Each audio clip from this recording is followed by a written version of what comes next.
So let's talk about dinosaurs. For as long as we can remember, movies have painted this incredible picture of giant, scaly monsters roaring across a prehistoric landscape.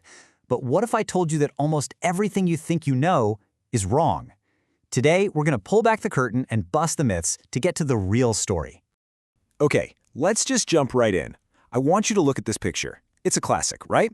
The mighty T-Rex going head-to-head with a Stegosaurus. We've seen this on lunchboxes, in cartoons, and toy sets forever. The ultimate prehistoric battle. But take a closer look. What's actually fundamentally wrong with this scene? Well, here's the thing. They never met. Not even close. These two were separated by a chasm of time so enormous, it's honestly hard to wrap your head around. And it's going to completely change how you think about the age of dinosaurs. And that idea right there brings us to our first big topic.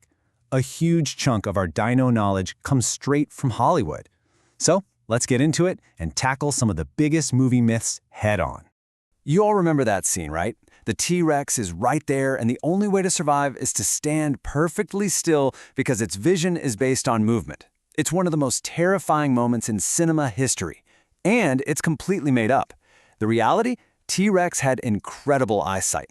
Its eyes faced forward, giving it killer depth perception, and scientists estimate its vision was about 13 times sharper than ours. So yeah, standing still would have just made you a very clear, very easy-to-eat snack.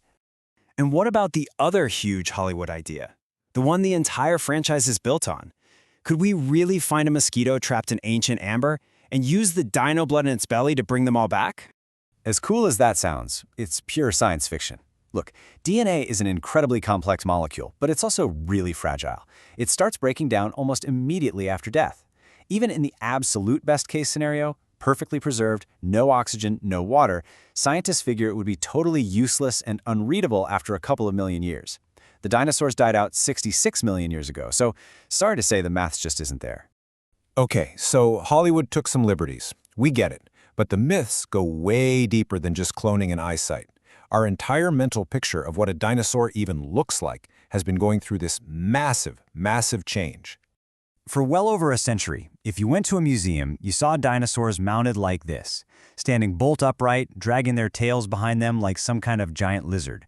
Kind of like Godzilla, right? But here's the catch. We've never, ever found fossilized tracks with a tail drag mark.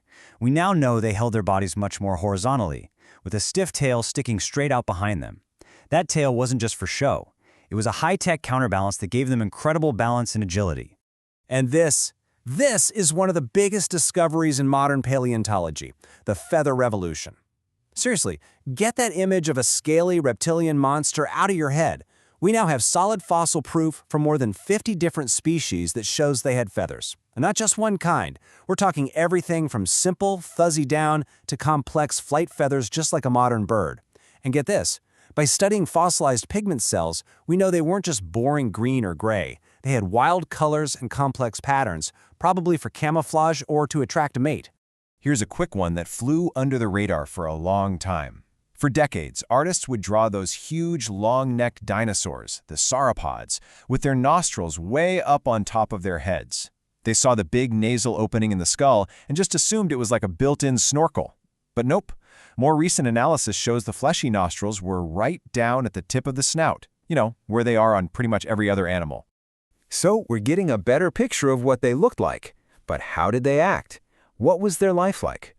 Well, the new science shows they were a whole lot more than just mindless eating machines.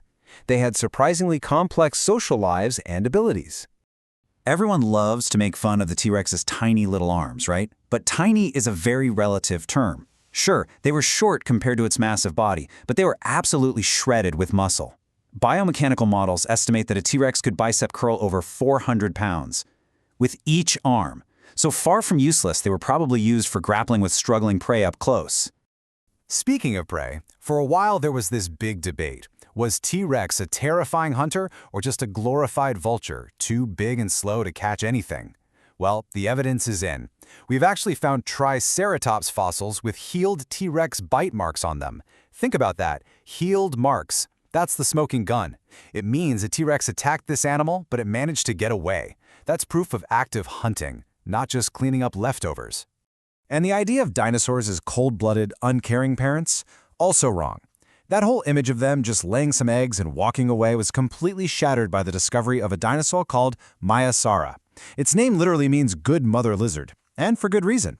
Scientists found these enormous nesting grounds, just full of eggs, hatchlings, and even older juveniles all together. It suggests they lived in communities and actively cared for their young for a long time. So, the big question, how smart were they? Well, the answer is, it really depends. You've got a huge range. On the low end, you have your Stegosaurus, who was walking around with a brain famously the size of a walnut inside a body that weighed tons. But then, on the high end, you have smaller predators like the troodontids. Their brain-to-body size ratio was actually a lot like modern birds, which suggests they were pretty darn smart, capable of complex hunting strategies. Okay, let's circle back to that mind-blowing timeline we touched on at the beginning. The Mesozoic era, what we call the Age of Dinosaurs, wasn't just some single moment in time. It was this vast, sprawling epic that lasted for over 150 million years. It's almost impossible to comprehend that amount of time. So let this fact just sink in for a second. The Stegosaurus was already a fossil, long before the T-Rex ever existed. Stegosaurus lived about 150 million years ago. T-Rex showed up around 66 million years ago. That's a gap of 84 million years between them. To put that in perspective, there's less time separating the T-Rex from you than there was separating T-Rex from Stegosaurus. And while the asteroid that killed the dinosaurs was a really bad day for planet Earth, it wasn't the worst. Not by a long shot. That honor goes to an event called the Permian-Triassic extinction, nicknamed the Great Dying. It happened before the dinosaurs even took over, and it wiped out something like 90% of all life on the planet. And even the end of the dinosaurs wasn't like flipping a switch. The asteroid impact was the trigger, for sure. But the extinction itself probably took thousands of years. Think about it. Dust clouds blocking the sun, plants dying, food chains just collapsing from the bottom up. It was a slow, grim process. And all of this, all these corrected facts and new discoveries, leads us to our final and maybe the most incredible, surprising truth about the legacy of these amazing animals. So after all of that, the asteroid, the collapsing world, the slow fade to black, we have to ask the ultimate question. Did they really all just disappear? Did every single dinosaur get wiped off the face of the Earth? The answer, simple and shocking and 100% true, is no. They did not. One small group of feathered dinosaurs, the theropods, somehow managed to survive the catastrophe. And over the next 66 million years, they didn't just survive, they thrived. They evolved, they diversified, they spread to every corner of the globe. And today, we have a name for them. We call them birds. That's right. Birds aren't just descended from dinosaurs, they are dinosaurs. Living, breathing, avian dinosaurs. So the next time you think about dinosaurs, try not to picture slow, clumsy, evolutionary failures that were just destined to go extinct. Think of them for what they were. One of the most successful, diverse, and incredible groups of animals in the history of this planet. They ruled the Earth for a span of time our human minds can barely even grasp. And remember, their legacy isn't just buried in the ground beneath our feet. It's flying in the sky right above our heads.